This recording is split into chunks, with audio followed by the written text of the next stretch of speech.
Latvijas ziemeļos, vietā, kur krāšņākā Ziemeļvidzemes upe sasniedz Baltijas jūru, atrodas Salacgrīva, pilsēta, kuras nosaukums precīzi raksturo tās atrašanās vietu – Salacas upes grīvā. Šī gada aktualitāte ir jaunā Salacgrīvas novada izveide. Pēc teritoriālās reformas mūsu novads ir kļuvis lielāks.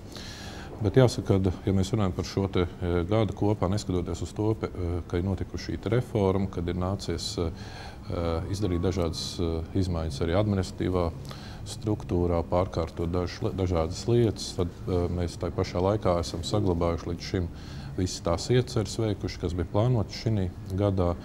Un jāsaka tā, ka pamatā tās ir balstītas uz Eiropas Savienības līdzfinansētiem projektiem.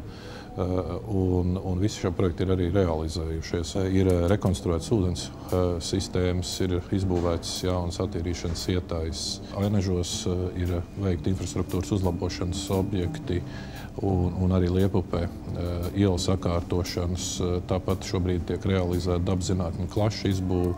Un viens no tādiem projektiem, kurš arī tiks realizēts nākamā gadā, ir jūras siltuma projekts ar Norvēģijas finanšu instrumentu atbalstu. Ļoti nozīmīgi ir bijis gan pašvaldību darbinieku ieguldījums. Es ļoti lielu pateicību gribu izteikt arī nevalstiskajām organizācijām, jo mūsu pašvaldībā ir ļoti daudz dažādas kultūras, sporta funkcijas un sociālās funkcijas mēs tieši esam deleģējuši nevalstiskam sektoram. Nākamajā gadā mēs arī plānojam izlīdzināt gan darbinieku, gan iestāžu darbinieku atalgojumus, lai, piemēram, ja šobrīd Salacgrīvā tie bija augstāk, lai arī laukos vai lauku apvidos esošās pašvaldības iestādes un struktūras nebūtu mazāk atalgotas. Šobrīd sabiedrība ir pietiekoši enerģiska un aktīva un ir gatava darboties, un deguns nav nokāruši. Protams, visiem veiksmīgi 2010. gadu. Es domāju, viss būs labi.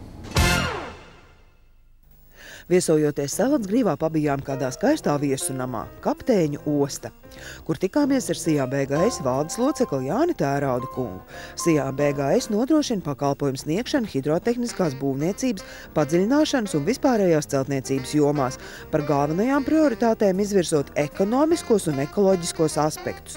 Šobrīd SIA-BGS sadarbībā ar Salacgrīvas domi uzsāk kādu ļoti interesantu projektu. Runājot konkrēti par šo līgumu, kurš noslēgts tagad ar Salacgrīvas domi. Gribas piebilst, ka tas pirmais projekts Latvijā, kur tiek izmantots jūras siltums, respektīvi siltumzondas 10 km garumā. Ņem siltumu no jūras un novada viņu attiecīgi patērētājiem, kas šī gadījumā ļoti pateicīgs. Priekš pirmā projekta tas ir bērnu dārzs, skoliņā un bērnu sporta komplekss. Mums firmas pieredze jau izmantojot siltumsūkņus laikam ilgs kaut kādus 3 gadus. 3 gadu atpakaļ mēs iepirkam urpšanas iekārtu un sākam izmantot jaunu to tehnoloģiju. Tas ir vertikāls zondēs siltumsūkņiem. Mūsdienās termosūkņi vairs nav nekas jauns. Blakus tradicionālajām ēku apkurses sistēmām, kurās tiek izmantota gāze, naftas produktu koksne vai elektrība, aizvien lielāku popularitāti gūst ģeotermālo sūkņu sistēmas, kas sev ir pierādījušas kā drošas, efektīvas un videi nekaitīgas. Lielākais projekts līdz šim bija Agroprojektu institūts, kur bija kaut kādi pāri 1000 tekošiem metriem siltumzondas. Bet pamatā tiek izmantot zemes siltums, nevis jūras siltums. Šī gadījumā jūras siltums, viņš jau, kā saka, mūsu firmai ļoti tūs, pat cik pamatprofils firmas nodarbojas ar hidroceltniecības un padziļināšanas zemūdens darbiem. Attiecīgi, šī lieta mums nebiedē, tieši liekas tā ļoti pievilcīga. Mūsu politika, firmas politika arī pašā sākumā tiek izveidota tāda, ka ekonomiski pamatota un ekoloģiski izdevīga, teiksim, tāda politika. Un tad, attiecīgi, arī būvējot šo kompleksu, kur mēs tagad atrodamies, kas atrodas 2 km attālumā no tā nākamā projekta, mēs varam arī pateikt, ka šeit ir pilnībā tiek izmantot zemes siltums, ne jūras, bet zemes siltums, bet, katrā ziņā te ir viss siltumsūknis un atjaunojumi energoresursi. Varat redzēt visas ekas, jauna, moderna apkurses sistēma, pilnīga rekuperācijā, kas saka, mēs nesildām gaisu, mēs atstājam visu siltumu šeit iekšā. Sijā BGS izmanto jaunākās paudzes tehniku, pielieto mūsdienīgas tehnoloģijas un vidē nekaitīgus materiālus. Darba procesus vada zinoši un augstu kvalificēti speciālisti. Viens no būtiskākajiem darbības virzieniem kopš uzņēmuma dibināšanas ir hidrotehnisko konstrukciju, būvniecību un rekonstrukciju. Šajā jomā Sijā BGS ir viens no vadošajiem uzņēmumiem Latvijas tirgū.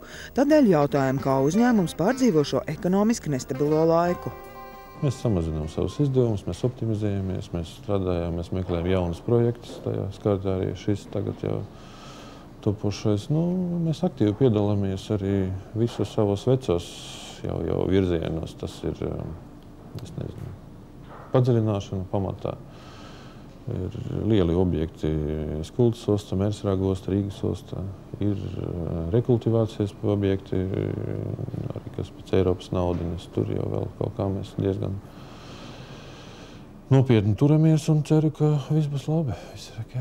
Saviem darbiņiem visiem, protams, izturību, mīlestību, mīliet viens otru, cieniet, saudzējiet un skatieties uz nākotnē ar gaišu un priecīgu skatu. Jā.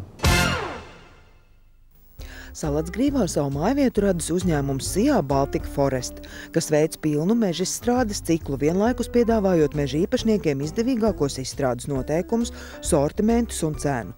Tādējādi meža īpašnieks iegūst maksimālo finansiālo izdevīgumu no meža ciršanas, kas ļauj daļu šo līdzekļu veltīt meža atjaunošanai, un tas ir īpaši svarīgi. Baltic Forest 10 gadus nodarbojās ar mežlietām.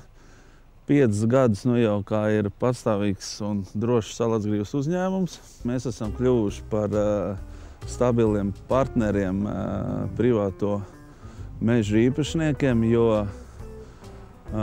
veicam gan meža tīrīšanu, gan meža izstrādi, gan arī galā nopērkam par ļoti izdevīgām cenām koku. Un bez šaubām eksportējam viņu no Salacgrīvas ostas. Sijā Baltic Forest par savu galveno sasniegumu uzskata partnerību ar privātajiem meža īpašniekiem un uzticības pilnu sadarbību, kas šajos laikos ir īpaši svarīgi. Nākošajā gadā mums ir plānots izbūvēt vienu koklaukumu blakus Salacgrīvai, kur mēs veiksim tieši šķeldes ražošanu. Varbūt ir plānā vēl varbūt kādas granulas ražot vai kaut ko tam līdzīgu, bet tas vēl viss ir tādā sākuma stadijā. Bet patreiz ir tā, ka nodrošinām 20 cilvēkiem darba vietas Salacgrīvā. Nākotnē domāju, ka pie laba attīstības iznākuma, es domāju, ka tad varam būt visi 40. Iepriekšējā gada investīcijas ir palīdzējušas šitajā gadā, kā teikt, noturēties uz ūdens. Iesaku uzņēmējiem varbūt ne apgriezt algas, varbūt ne mēģināt kaut ko samazināt, bet drīzāk investēt nākotnē, jo tas pēc tam atmaksāsies divreiz. Saviem darbiniekiem, Salacgrīvas iedzīvotājiem, bez šaubām es novēlu kārtīgu ziemu, kāda ir šajās dienās, un laimīgu jauno gadu.